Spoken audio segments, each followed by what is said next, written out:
안녕하세요. 저는 30대 아들을 하나 둔 여성 사연자입니다. 제 나이도 어느덧 50줄에 들어서고 인생의 절반 이상을 걸어왔다 싶네요. 남편을 만나 결혼을 하고 가정을 꾸렸던 게 엊그제 같기만 한데 이제는 제가 결혼하던 그 나이보다 더 살아왔고 마냥 어릴 줄만 알았던 3살짜리 아들이 30 나이가 돼버렸습니다. 언제 이렇게 시간이 흘렀나 싶고 쏜살같이 지나가 버린 세월이 아쉽고 서운하기도 하네요. 누구에게나 공평하게 흐르는 시간이고 지나가는 게 세월이라 하지만 제가 이다지도 서러운 것은 지금 늙은 제 곁에 저희 남편이 없기 때문일 겁니다. 저와 남편은 젊은 시절 연애 결혼으로 만나서 꽤나 금술이 좋은 부부 사이였어요. 저희 남편은 맨손으로 자수성가한 사람이었지만 그때는 가진 것도 없고 서로 고생만 하는데도 저희는 뭐가 좋은지 늘 행복하더라고요. 그 시절 돈 3만 원 들고 서울로 상경한 남편은 저와 결혼할 당시만 해도 안 해본 고생이 없는 사람이었습니다. 건설업에 기계 공장에 전기 공사까지 별별 일을 다 하다가 돌고 돌아 정착한 곳이 동대문에 있는 원단 시장이었죠. 처음에는 그냥 원단 나르고 짐 옮기는 일꾼 일을 하다가 점점 그 바닥에 뿌리를 내리기 시작했습니다. 보통 사람들은 잘 모르겠지만 그때나 지금이나 원단 장사는 꽤 돈이 되는 일이었거든요. 요즘에야 예전만큼은 아니라고 하지만 보통 원단 장사를 한다고 하면 서울에 번듯한 집 한 채 정도는 금방 번다고 할 정도였습니다. 그런 사실을 알게 된 남편은 자기도 원단 장사를 해보고 싶다며 몇 년간을 남의 밑에서 허드렛일하며 버텨왔어요. 그리고 저희 부부는 그쯤 결혼을 하게 됐는데 그때 저희 남편이 매번 제게 하던 말이 있었죠. 언젠가 자기 가게를 차려서 저한테 좋은 집 한 채 마련해주고 어디 가서 기죽지 않게 떵떵거리며 살게 해주겠다고 말이죠. 그리고 남편은 결혼하고 딱 5년 만에 그 약속을 지켜냈습니다. 그 5년 안에 늘 바라던 자기 가게를 마련하고 제게 번듯한 집을 마련해줬거든요. 처음 결혼할 때만 하더라도 다 허물어져가는 작고 오래된 다세대 주택에서 여러 사람 부대껴 살며 지냈는데 고작 5년 만에 우리가 살던 그 건물보다 큰 집을 사게 됐다니 그건 정말 놀라운 일이었어요. 자신의 약속을 지킨 남편이 대단하고 존경스러우면서도 저는 마음이 아팠습니다. 그렇게까지 하기 위해서 저희 남편이 저한테 말도 안 하고 혼자 묵묵히 어떤 고생을 했을지 제가 모르지 않았기 때문이었죠. 그렇게 저희 남편은 성실하고 착한 사람이었고 늘 저한테 잘하려고 애쓰는 남편이었어요. 말수가 별로 없어서 사랑한다, 아낀다 표현은 별로 없었지만 그런 말을 듣지 않아도 제가 느낄 수 있도록 행동으로 보여주는 사람이었습니다. 그러니 저 역시 그런 남편을 늘 존경하고 아낄 수밖에 없었고 그렇다 보니 저희는 어느새 금술 좋은 인꼬 부부로 소문이 나 있더라고요. 그렇게 성실하고 사려 깊은 남편 덕분에 평생 싸울 일 한 번 없었고 거기다 능력까지 좋아서 여유 있는 생활을 하던 저는 남편과 사이에서 아들을 낳으며 새 식구로 가정을 꾸리게 됐습니다. 아들 없이 단둘이 지내던 시절도 신혼 같고 참 좋았지만 자식을 얻고 나니 그 기쁨은 이루 말할 수 없는 것이었어요.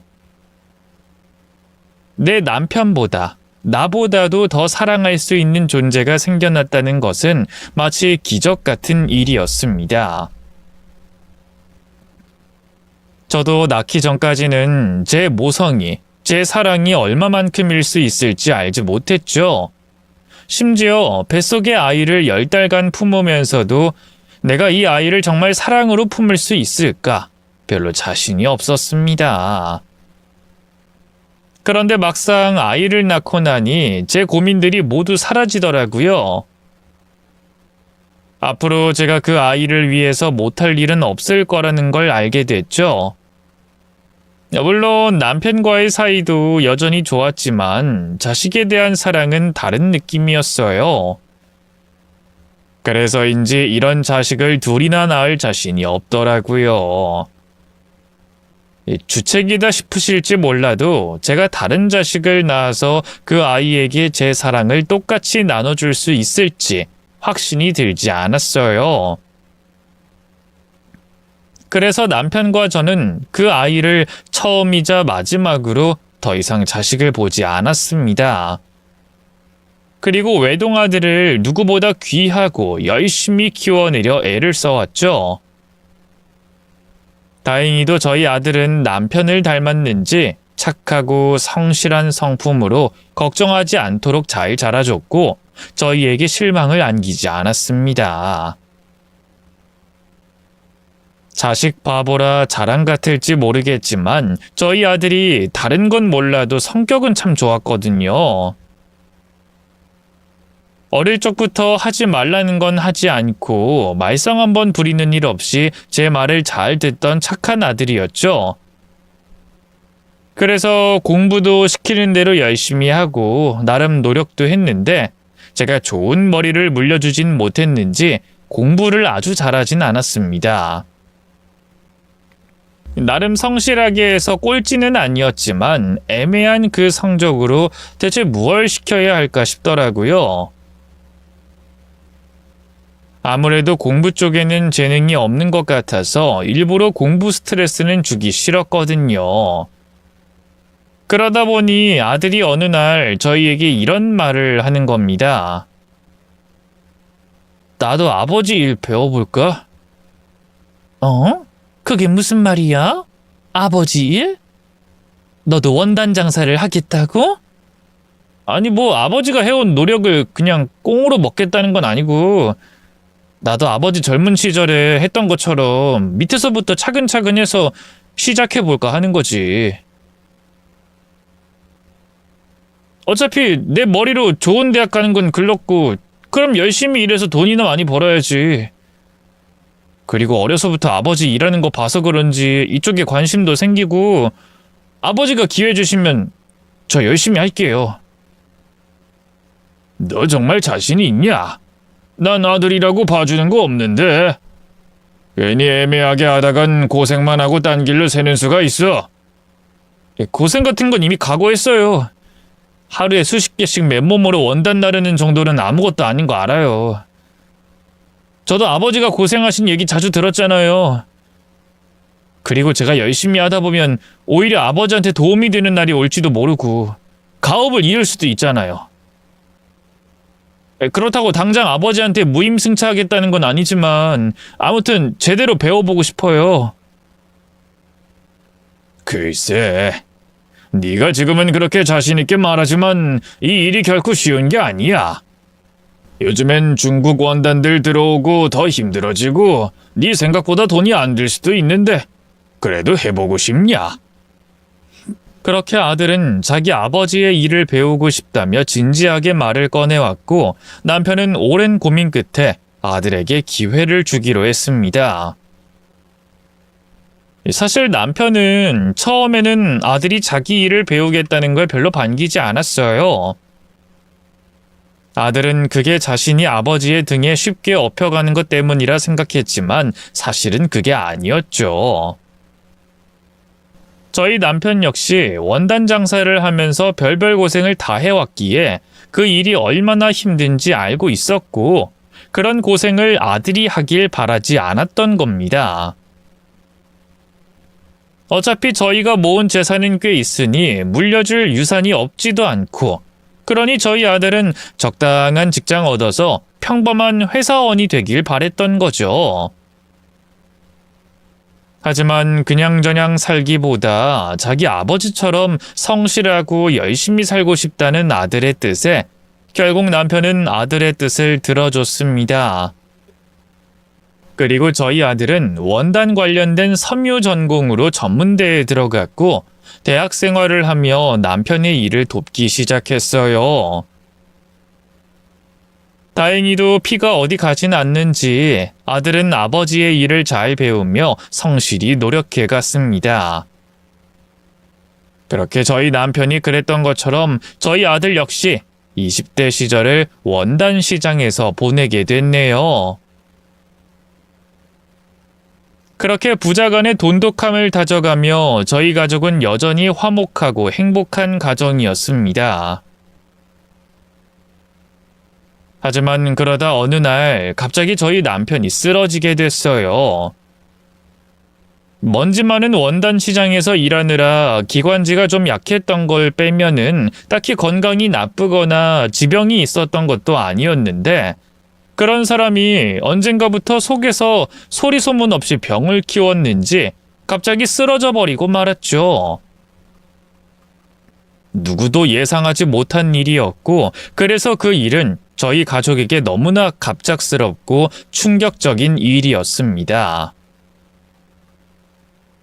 저는 만사를 제쳐놓고 남편의 옆을 지키며 간병을 해야 했고 아들은 아픈 아버지의 빈자리를 대신 채우며 남편이 하던 일을 도맡아야 했습니다. 하지만 그때까지도 저희는 남편이 저희 가족의 곁을 이렇게 일찍 떠날 거라고 생각하지 못했습니다. 벌써 떠나기엔 남편 나이가 고작 50대였기에 저희는 남편이 금방이라도 건강을 되찾고 예전 모습으로 회복해서 다시 저희 곁에 서줄 거라 생각했어요. 하지만 남편은 1년의 투병 생활 끝에 결국 먼저 세상을 떠나게 됐고 저와 아들은 남편을 잃은 충격에서 쉽게 헤어나올 수 없었습니다. 집안의 중심이자 언제나 저희를 지켜주는 든든한 기둥이었던 남편이었기에 남편의 영향이 컸던 만큼 그 부재에 대한 후유증도 클 수밖에 없었던 거죠. 저는 속이 뻥 뚫린 듯 허전했고 늘 함께하던 빈자리가 어색하기만 했습니다. 어딜 가던 남편과 같이 다니던 저였기에 외로움 또한 어디에서나 느낄 수밖에 없더라고요. 사이가 좋았기에 떠날 때도 같이 떠나게 될 줄 알았는데 남편이 먼저 떠나버린 제 인생은 암울하기 그지없었습니다. 이럴 줄 알았으면 적당히 싸우고 적당히 가까울 걸 하는 후회가 들 정도였죠. 하지만 힘들었던 건 저 하나만이 아니었어요. 유독 아버지를 잘 따르고 존경하던 저희 아들 역시 아버지의 빈자리에 큰 어려움을 겪었습니다. 게다가 아들이 남편의 일을 대신 맡게 됐으니 더 그랬겠죠. 원래는 저희 남편 덕 보지 않고 자기 힘으로 가게를 차리겠다던 아들이었는데 남편이 떠나버리며 아들이 남편의 가게를 돌보게 됐고 어쩌다 보니 가업을 물려받은 셈이 됐습니다. 그래서인지 아들은 부담감이 적지 않은 듯 했어요. 남편은 더 이상 가르칠 게 없다고 했지만 아들은 아직 배울 게 많이 남았다고 생각했고 그런 자신이 아버지의 업을 이어가는 게 미숙할 거라 생각했던 거겠죠. 하지만 그런 아들의 걱정과 달리 아들은 남편의 가업을 무사히 이어받았습니다. 남편이 없어도 가게는 잘 굴러갔고 아들의 노력 덕에 매출은 더 올라갔어요. 아무래도 대학에서 섬유 공부까지 한 아들은 다른 건지 저희 남편이 꾸릴 때와 달리 새로운 원단도 만들어내고 좀 더 계산적으로 가게를 꾸려가더라고요. 그런 아들을 보며 저는 걱정할 일이 없다 싶었지만 그럼에도 여전히 아들과 저는 남편을 그리워하고 있었습니다. 둘 다 힘든 걸 알고 있기에 직접적으로 말하진 않았지만 저희는 아직도 매일 남편을 떠올리고 있었죠. 저와 아들 사이도 돈독한 편이었지만 남편이 없어서 그런지 왠지 저희 둘이 있는 집안이 썰렁하고 허전하더라고요. 둘이서는 뭘 해도 심심하고 활기가 없고 늘 다 함께 있어서 복작거리고 즐거웠던 집이 이제는 절간처럼 조용해져 버렸거든요. 남편이 없어서 그런지 저는 자주 웃을 일도 없었고 예전처럼 천진하지도 못했습니다. 다정하고 저에게 잘해주던 남편 덕분에 고생을 몰라서 이 나이에 비해 철이 없던 저였는데 언젠가부터는 사람이 매가리가 없어지더라고요. 아들 역시 갑자기 훌쩍 철이 들어버린 듯 어른스러워졌고 그래서 저희 집은 점점 조용해져 갔습니다. 그렇게 웃음도 대화도 모두 조용해져 버린 이 집이 다시 복작거릴 날이 올까 싶었던 저는 그냥 저 혼자 상상으로 아들이 장가라도 가서 새 식구라도 들어오면 좋으려나 생각했었죠. 그러자 어느 날 아들이 결혼하고 싶은 사람이 있다며 제게 데려오겠다더라고요. 엄마, 나 다음 주에 집에 누구 좀 데려와도 되나? 누구? 손님? 뭐 친구라도 오니? 아니, 뭐 그 친구는 친구인데 그냥 친구가 아니라 여자친구. 뭐라고? 아니 현수 너한테 여자친구가 있었어? 엄마는 그동안 우리 아들이 싱글인 줄 알았는데 대체 언제부터 여자친구가 있었던 거야? 아직 반년 넘었고 1년은 안 됐어. 언젠가 말하려고 그랬었는데 아버지 돌아가시고 엄마가 너무 외로워하셨잖아. 그렇다 보니까 내가 엄마한테 여자친구 생겼다고 말하기가 좀 그렇더라고. 그게 무슨 소리야? 그럼 뭐 엄마가 네 여자친구 생겼다고 하면 질투라도 할까 싶었어? 그런 게 아니라 그냥 엄마한테는 아빠가 짝꿍이었는데 아빠 떠나고 엄마가 빈자리 때문에 많이 외로워하셨잖아. 근데 그 와중에 나한테 여자친구 생겼다고 하면 엄마 버림받았다고 생각할까 봐. 그래서 그냥 차이필 미루다 보니 이렇게 됐네. 너는 참 쓸데없는 걱정도 많다. 엄마는 우리 아들이 언제 여자친구 집에 데려오나 그거 기다리고 있었는데 난 우리 아들이 여자들한테 인기가 별로 없는 줄 알고 걱정하고 있었는데 괜한 걱정이었네. 그럼 집까지 데려오겠다는 건 진지한 사이라는 거니? 맞아. 그래서 이번에 소개시켜 주려고. 아들이 연애를 하고 있는 줄은 몰랐는데 세상에 아들 녀석이 저 몰래 여자친구를 만나고 있었더라고요. 아버지 돌아가시고 한창 힘들고 외로운 시기에 알게 됐다는 여자친구와 진지하게 결혼까지 생각하고 있다고 했습니다. 아직 만난 지 그리 오래되진 않았지만 결혼하고 싶을 만큼 좋고 진지한 사이라고 했죠. 전혀 예상하지 못했던 저는 좀 놀랐지만 너무나 기뻤습니다. 누구보다 아들의 결혼을 기대했던 저로서는 참 반가운 소식이었으니까요. 우리 아들이 결혼하겠다는 아가씨는 누구일지 그렇게 저는 예비 며느리를 만나게 됐습니다. 안녕하세요, 어머니. 저 현수 씨랑 만나고 있는 김진경이라고 합니다. 만나 뵙게 되어 너무 영광이에요. 아이고, 영광은 무슨. 너무 그러지 말아요. 나야말로 영광이지. 우리 집까지 오느라 고생 많았어요. 아무튼 나도 반가워요. 제가 너무 일찍 찾아뵌 건 아닌지 좀 조심스럽네요. 어머님은 아무 얘기 못 들으셨다고 들었는데 너무 놀라시지 않으셨나 걱정돼서요. 사실 원래는 저희도 1년 정도 지나서 찾아뵙고 결혼 허락 받으려고 한 건데 제가 현수 씨한테 졸랐어요. 아무래도 제가 나이가 좀 있다 보니까 결혼이 서둘러지더라고요. 나이? 그러고 보니 내가 현수한테 들은 얘기가 별로 없는데 진경 씨는 올해 몇 살이에요? 어머, 나이 얘기도 못 들으셨어요? 현수 씨, 그런 건 미리 말씀드렸어야지. 어머님이 내 나이 듣고 충격받으시면 어떡해. 사실 제가 현수 씨보다 연상이라서요, 어머니. 아니야, 우리 엄마 그런 분 아니셔. 그런 분이셨으면 내가 걱정했겠지. 괜찮다니까? 어? 나이가 어떻길래 그래? 그래요. 나는 그렇게 편견 있는 사람 아니니까 그냥 편하게 말해봐요.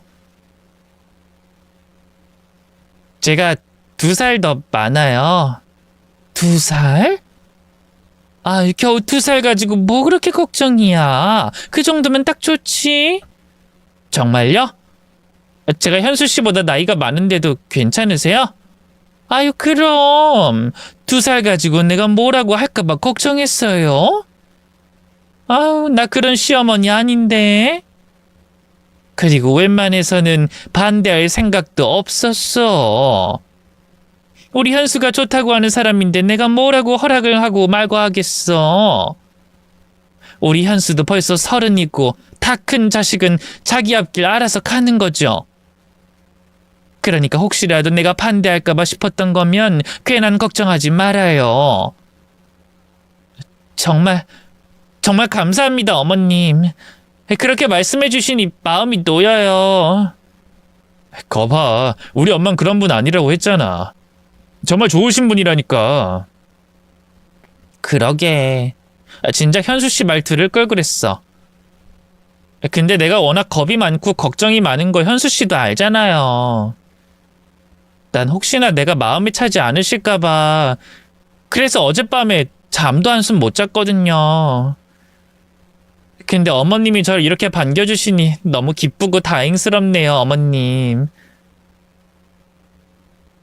제가 현수 씨에 비해 많이 모자라고 별로 가진 것도 없지만 정말로 잘할게요. 며느리로서, 아내로서 도리 잘하고 이 가정에 어울리는 그런 식구가 되겠습니다. 그러니까 저희 결혼 허락해 주세요, 어머니. 저희 결혼하고 싶어요. 허락해 주실 거죠, 엄마? 애초에 제가 2 아이의 사이를 반대할 이유가 뭐가 있겠습니까? 원래 자식들은 다 크면 각자 알아서 살 길 찾는 게 당연한 거고 그런 자식의 앞길을 방해할 이유도 없죠. 결혼하고 싶다고 누굴 데려오면 어련히 알아서 잘 골랐을 거라 생각하며 그냥 축복해주는 게 당연한 일이라 생각했습니다. 그래서 저는 반대할 생각도 없었는데 제 생각보다도 예비 며느리가 마음에 들더라고요. 나이가 더 많다는 건 생각해 본 적 없었지만 겨우 2살 연상이면 요즘 세상에 흠이 되는 것도 아니고 오히려 연상이라 그런지 성숙하고 어른스러운 면이 마음에 들더라고요. 저한테 찾아와서도 먼저 살갑게 말붙이며 금방 편하게 대하는 모습이 노련하구나 싶었거든요. 뭔가 한참 어린애들 같지 않다고 해야 할까요?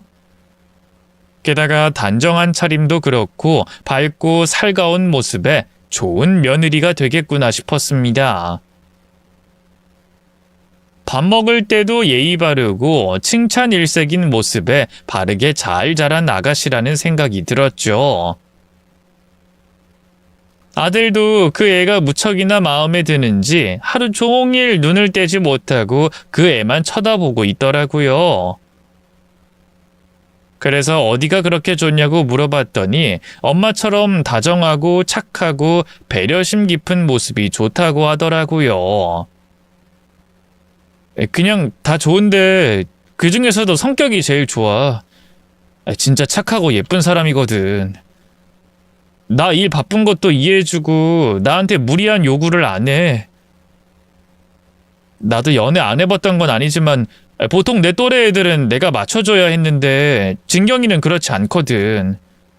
오히려 먼저 내 기분 살펴주고 내 생각해줘.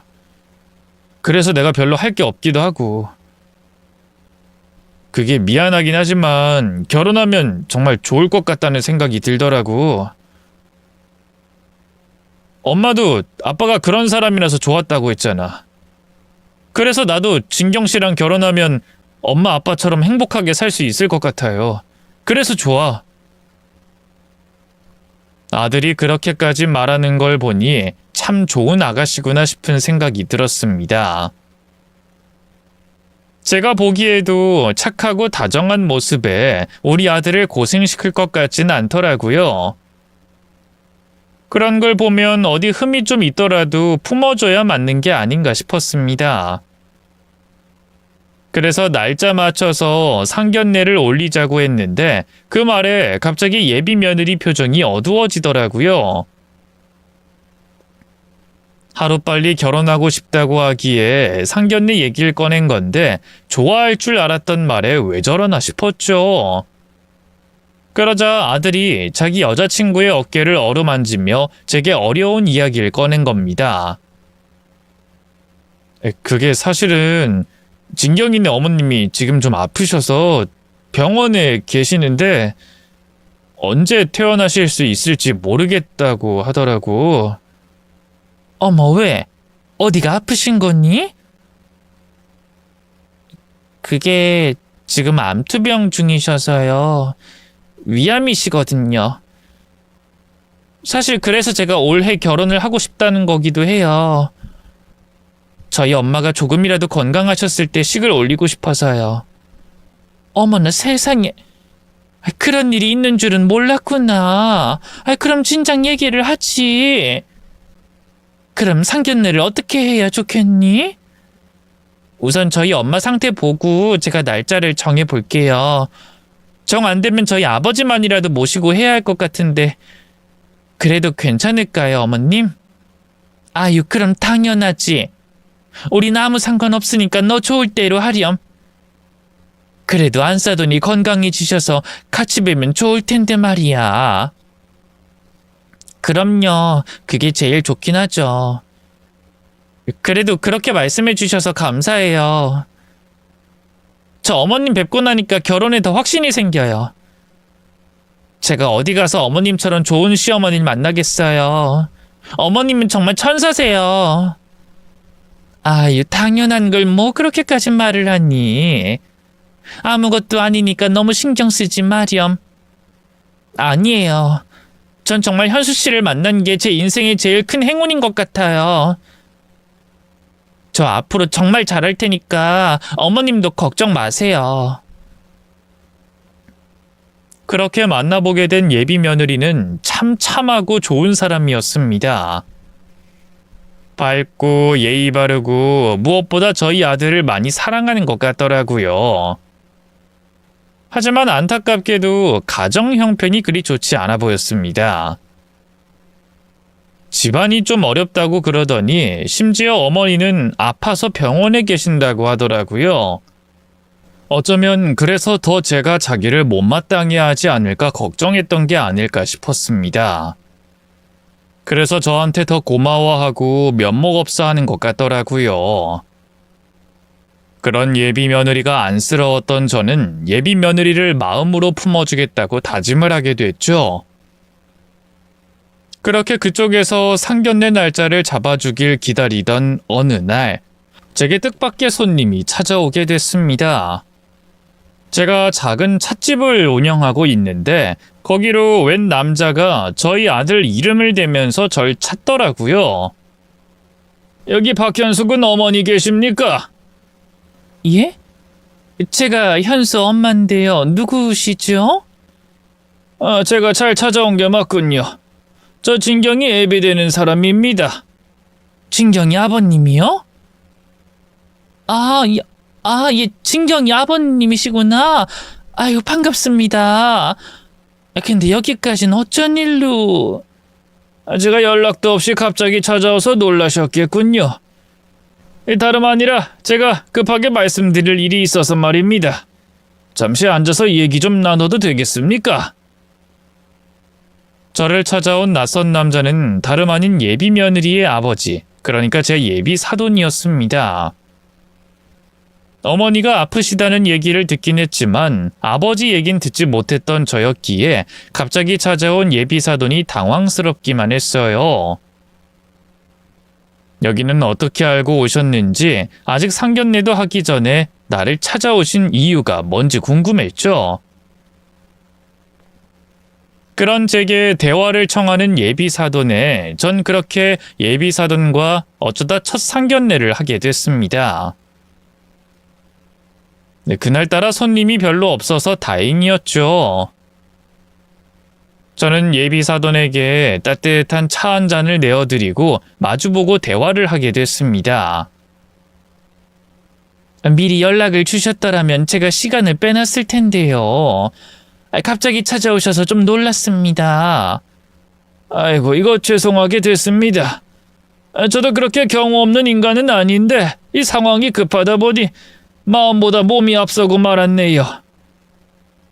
제가 갑자기 와서 놀라셨죠? 여긴 전에 제가 진경이한테 들은 적이 있던 것 같아서 찾아와 본 겁니다. 사위 이름 대고 모르신다 그러면 그냥 돌아가려고 그랬는데 다행히도 제가 알맞게 찾아온 모양이네요. 아, 예. 진경이 얘기 들으셨군요. 근데 얘기하시는 거 보니 따님도 이 일을 모르나 봐요?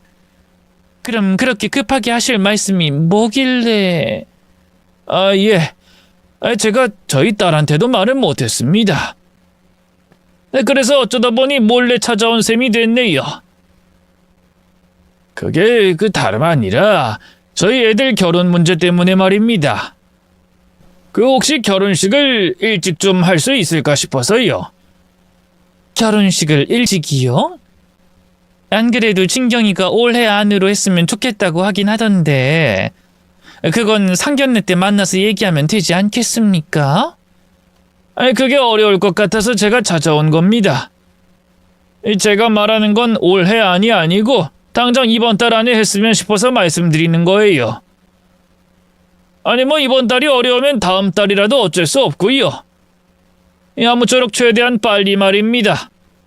예? 이번 달이요? 아니 지금 상견례 날짜가 언젠지도 안 정해졌는데 상견례를 하기도 전에 결혼식을 올리자고요? 전에 진경이가 얘기하기론 안사돈이 아프셔서 상견례 날짜를 잡기가 어렵다고 그러던데요. 맞아요.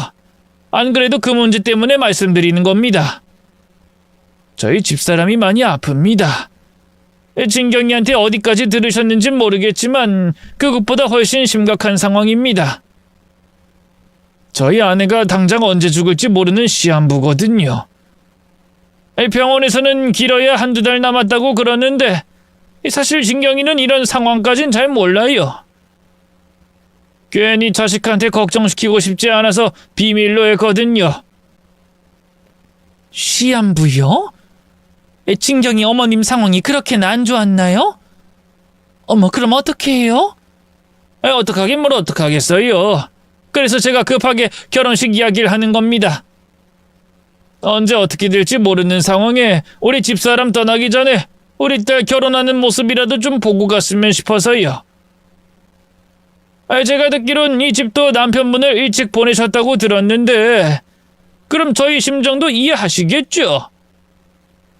그래도 당장 한 달도 안 남았는데 이렇게 급하게 하는 게 가능할까요? 하겠다고 하면 안 되는 게 어디 있습니까? 식장이야 아무데나 잡고 하면 되는 거지.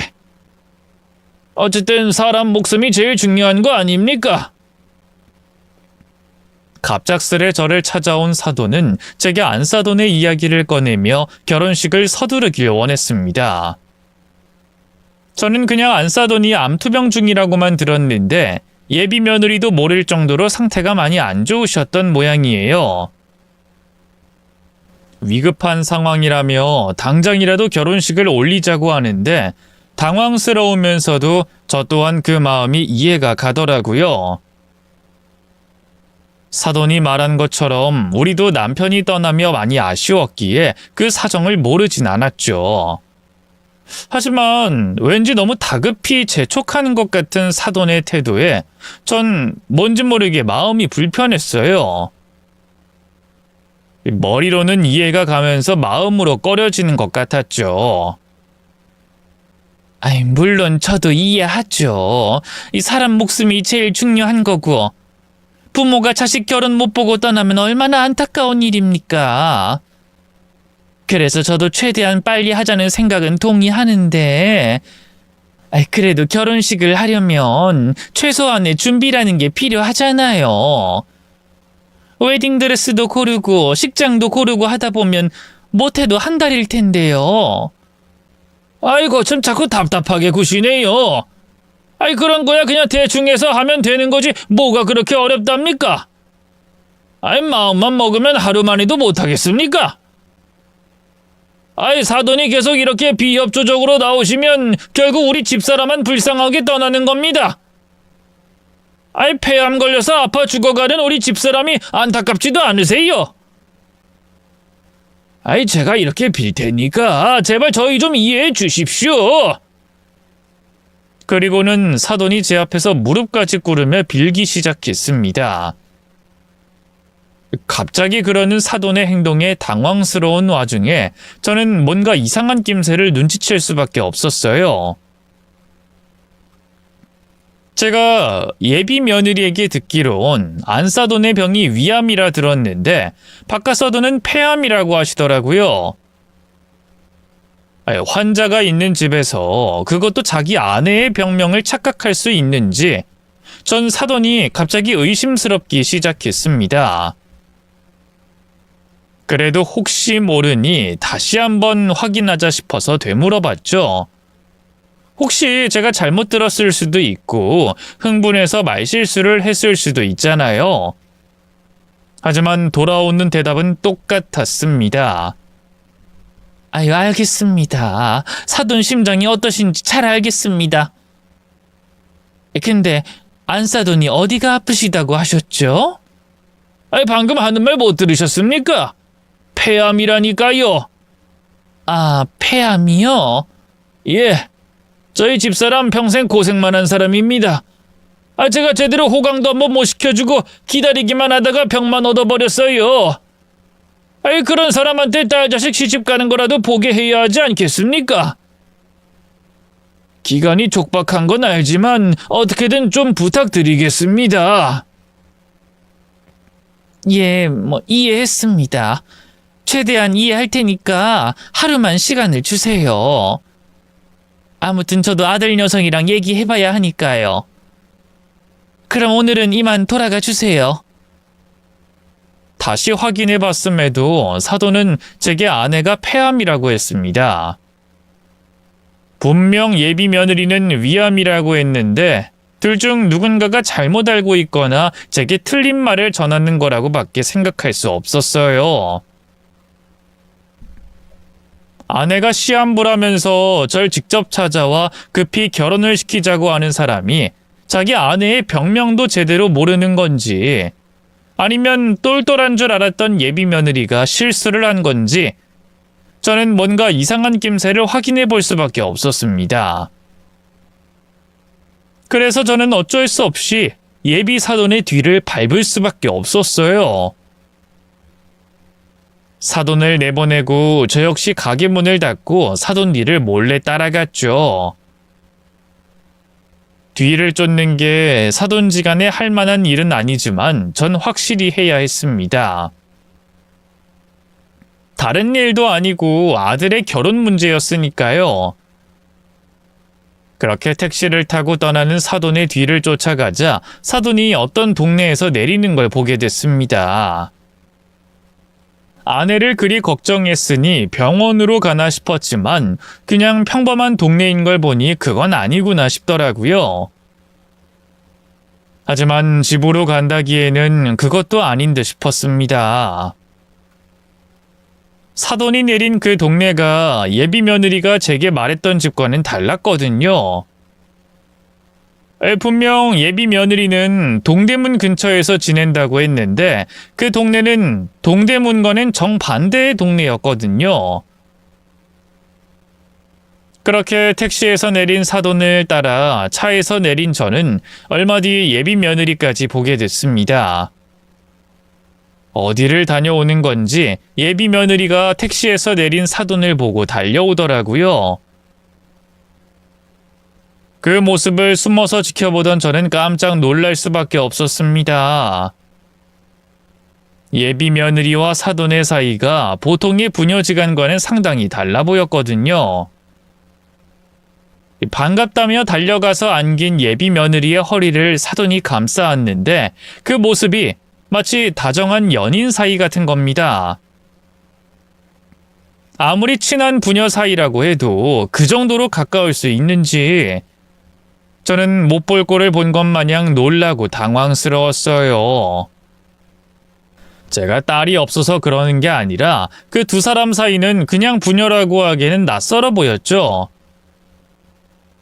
그리고는 두 사람은 아주 다정한 모습으로 웬 빌라 안으로 들어가 버렸고 거기까지 쫓아 들어갈 수 없었던 저는 잠시 뒤에 그 부녀가 모습을 감춘 뒤에 바로 앞 가게에서 그 두 사람에 대해 물어보게 됐습니다.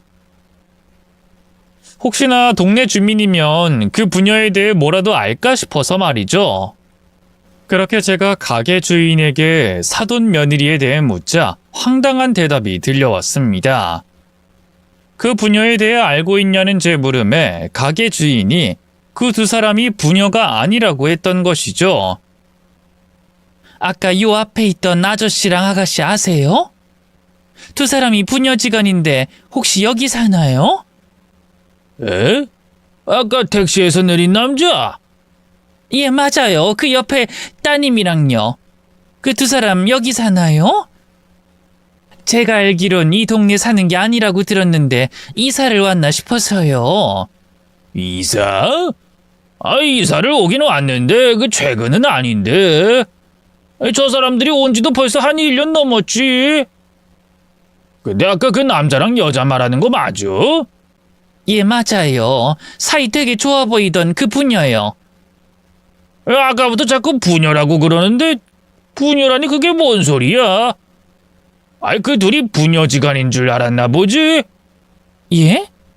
그게 무슨 말씀이세요? 그럼 그 둘이 부녀가 아니에요? 아이고, 나이 차이가 나 보여서 그러는 모양이네.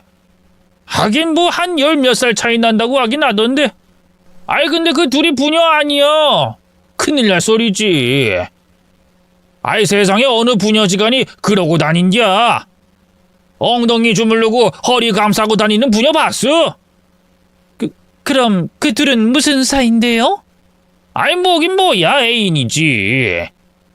처음부터 둘이 같이 살라고 여기 빌라 얻어서 왔더라고. 근데 심지어 보통 애인도 아니야.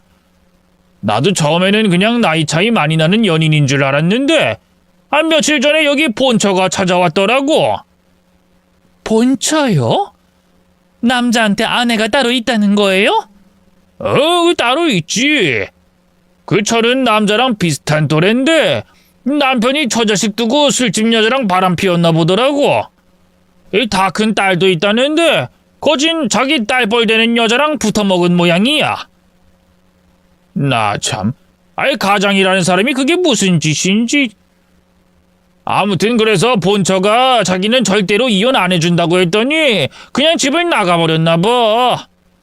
그리고 여기다 둘이 살림 차렸는데 어떻게 알았는지 본처가 기어이 찾아온 거지. 그래서 동네 시끄러워지고 경찰까지 오고 아주 난리도 아니었어. 뭐 그쪽도 저 남자랑 그러고 그런 사이유.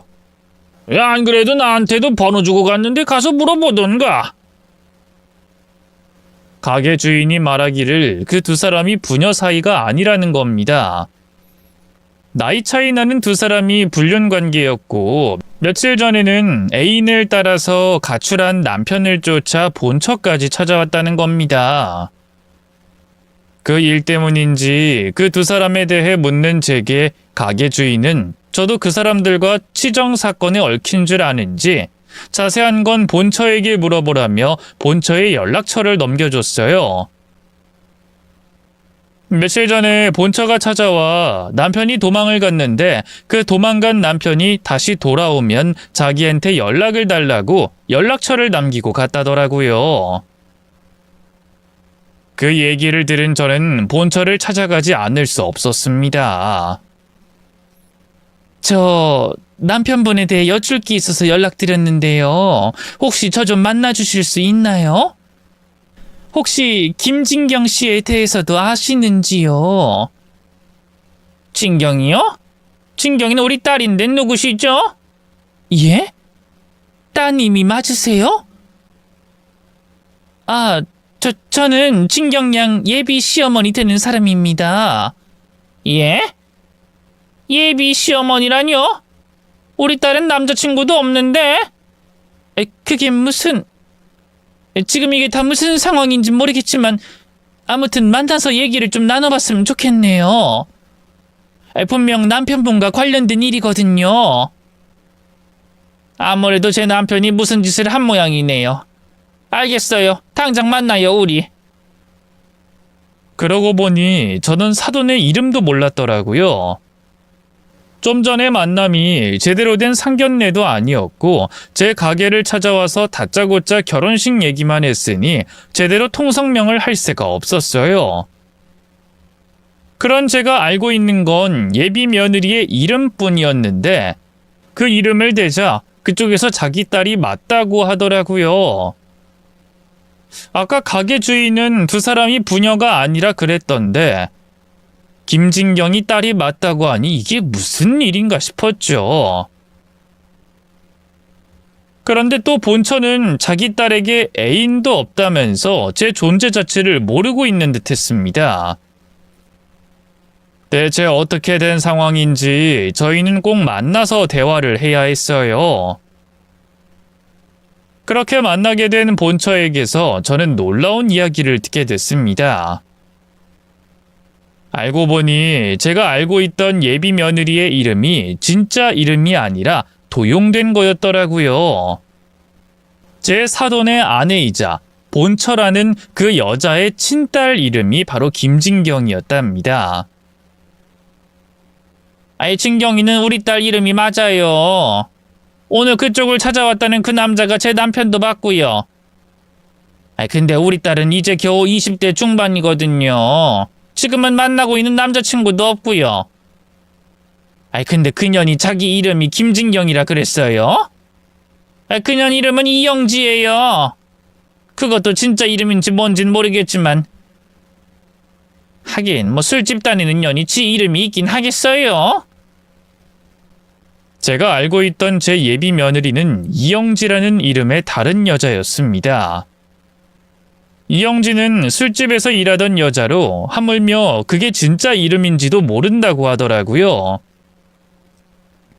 대체 왜 남의 집 딸 이름을 가명으로 썼는진 모르겠지만 자기와 바람난 남자의 딸의 이름을 훔쳤다는 건 정말 괘씸하더라고요. 아니나 다를까 본처도 제 말을 듣고 기가 막힌지 잔뜩 열이 받아 손부채질을 해대더라고요. 그런데 심지어 이름뿐만이 아니라 제가 알고 있던 나이마저 가짜였습니다. 본처라는 사람이 해준 말로는 그 여자가 자기 남편과 띠동갑 나이 차이가 나는데 그럼 올해 그 여자 나이가 40쯤이라는 거예요. 저나 저희 아들한테는 고작 2살 많다고 했는데 사실은 10살이나 더 많았던 겁니다. 하지만 술집 출신이라 그런지 워낙 관리를 잘하고 옷도 젊게 입고 다녀서 전혀 알아차리지 못했던 거죠. 하지만 어떻게 10살이나 나이를 속이고 이름까지 숨길 수 있는지 저는 그 말을 듣고 도저히 믿을 수가 없었어요. 그러니까 제 예비 며느리는 40살 이영지였고 다른 집 가장을 꼬셔서 불륜을 저지른 상간녀였다는 거죠. 그리고 자기 아내가 시한부라며 절 찾아와 무릎까지 꿇었던 예비 사도는 이영지의 기둥서방이었던 거고요. 저희 모자에게 어떻게 이런 일이 벌어졌는지 정말 기가 막힐 뿐이었습니다. 그쪽 집에 돈이 좀 있어요? 예? 저희요? 내가 봐도 그쪽이 고생하며 사는 것 같진 않아서 하는 말이에요. 뭐 돈이 없지 않나 본데 아마 그 돈 뜯어내려고 결혼하겠다고 했을 거예요. 지금 그 두 사람 완전히 개털이거든. 꼬년이 내 남편 돈 보고 접근했는지 뭔진 모르겠는데 내가 불륜 사실 알자마자 돈을 다 묶어버렸어요. 그리고 절대로 이혼 안 해주고 있지. 이영재 걔는 술집 전전하며 다니던 앤데 40 나이에 어디서 써주는 데가 있겠어요? 그러니까 지들이 뭘 어쩌겠어. 처음엔 나 죽길 바라고 기다리더니 내가 쉽게 갈 것 같지 않으니까 노선을 바꿨나 보더라고요. 어떻게 말이에요?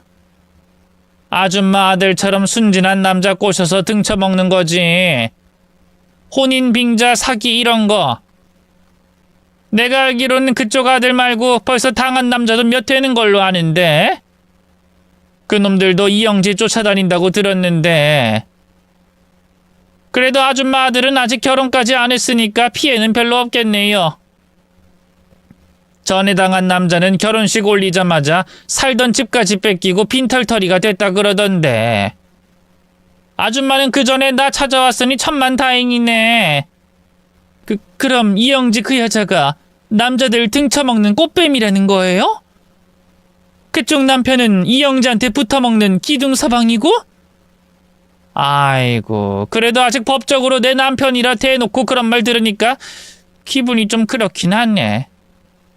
아이, 그렇다고 아줌마더러 기분 나쁘다는 건 아니고. 아이, 뭐 남들이 봐도 한심한 놈이랑 20년을 넘게 살았으니까 그게 참 짜증스럽네요. 그래요, 아줌마 말대로 그 놈은 그년 기둥서방이고 둘이 한탕에서 튀려고 그랬을 거예요. 그동안은 나 피해서 잘 도망 다녔지만 이젠 내가 그것들 찾아버렸으니까 아마 내가 또 쫓아오기 전에 한탕해서 도망치려고 그런 거 아니겠어요? 그래서 있지도 않은 시한부 마누라 얘기하고 눈물 짜면서 급하게 결혼식 올리자고 했겠지. 결국 모든 것이 거짓이었고 사기였습니다. 애초부터 이영진은 제 아들에게 마음도 없으면서 저희 아들이 원단 가게 사장이라 돈이 많다는 걸 알고 접근을 했고 결혼을 하자마자 돈만 뜯어 도망갈 생각이었던 겁니다. 이미 그런 일이 몇 번 있었는지 당한 사람도 있다고 하더라고요. 그것도 모르고 그 여자가 참하고 착한 여자인 줄만 알았던 제 자신이 끔찍하더라고요. 그리고 아직도 이 사실을 모르고 있을 제 아들을 떠올리며 울분이 터져 올랐습니다. 고얀 것이 감히 내 아들을 속여 뒤통수를 치려고 했다니 저는 그 끔찍한 사실에 치가 떨렸어요. 제가 뭔가 수상한 것을 알아차리지 못하고 그쪽에서 떠미는 대로 급하게 결혼식을 올렸더라면 어떻게 됐을지 그건 상상만 해도 끔찍한 일이었습니다. 그 본처의 말대로 당하기 전에 알게 되어 참 다행이었지만 저희 아들은 진심으로 그 여자를 사랑했을 텐데 감히 순진한 내 아들을 속인 것이 용서되지 않았습니다. 그렇게 모든 사실을 알게 된 저는 아들에게 상황을 설명해야 했지만 말을 하기가 쉽지 않았어요. 내 입으로 내 아들에게 진실을 밝혀야 한다는 게 얼마나 고통스럽고 힘든 일이었는지 직접 겪어보지 않으신 분들은 절대로 제 심정을 모르실 거예요. 뭐라고요? 진경이가 어쨌다고요? 그게 정말이에요, 엄마? 믿어지지 않겠지만 엄마 말을 믿어줬으면 좋겠어. 엄마도 그걸 알고 얼마나 놀랐는지. 내가 그 뒤를 쫓아가지 않았으면 어떻게 됐을까 모르겠다. 아니에요. 엄마 말은 믿어요. 내가 엄마를 안 믿으면 누굴 믿겠어. 그게 아니라 내가 어떻게 그런 여자한테 속았는지 믿을 수가 없어서. 정말 죄송해요, 엄마.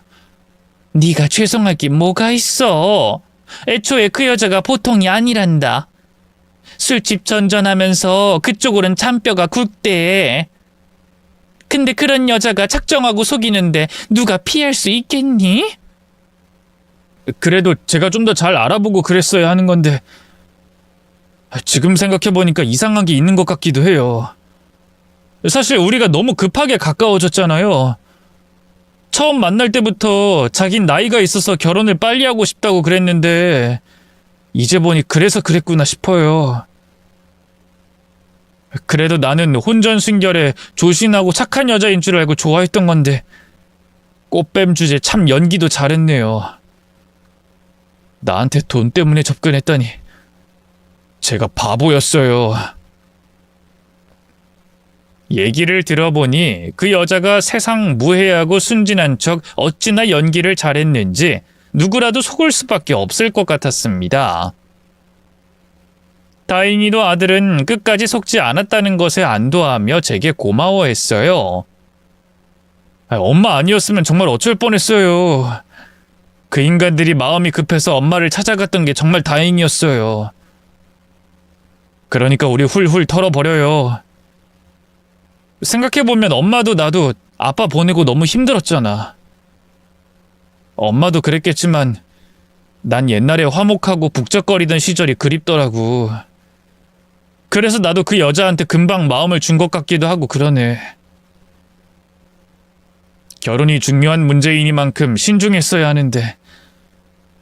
아무튼 이번 일은 인생 공부했다 셈 칠 테니까 엄마도 너무 걱정하지 마세요. 저는 아들이 여린 마음에 이번 일로 큰 상처를 입고 다시는 누굴 만나지 못하면 어쩌나 걱정이었습니다. 하지만 자신은 괜찮다며 먼저 그렇게 말해주니 어찌나 고마웠는지 몰라요. 우리가 그래도 아들을 단단하게 잘 키웠구나 싶더라고요. 덕분에 저희는 그 일을 쉽게 떨쳐낼 수 있었습니다. 하지만 그렇다고 해서 그 인간들을 용서한 건 아니었죠. 그 일을 알게 되고 저희는 곧장 변호사를 찾아가 그 여자를 고소했어요. 그 여자가 이미 전적도 있고 처음부터 의도적으로 접근한 게 밝혀지면 손해배상을 할 수 있다고 하더라고요. 뭐 잘만 하면 형사고발이 될 수도 있고 말이죠. 그렇게 저희는 고소를 진행했고 얼마 뒤 승소 판결까지 받을 수 있었습니다. 그리고 그 여자는 결국 여러 건의 사기로 감옥에 가게 됐어요. 알고 보니 그 여자가 저희 말고도 다른 사람들에게 돈을 빌리고 뜯고 다니고 하면서 여러 번 사기를 쳤더라고요. 술집에서 옳지 못한 일로 쉽게만 돈을 벌어서 그런지 힘들여서 돈 벌 생각을 못하고 남의 돈을 등쳐먹는 짓을 하고 다니는 모양입니다. 그래도 이제는 감옥에 들어가게 됐으니 더 이상 남을 속이진 못하겠네요. 부디 그곳에서는 자기 죄를 뉘우치고 새 사람으로 태어나길 바라며 저희 모자도 행복하게 잘 지내겠습니다. 감사합니다.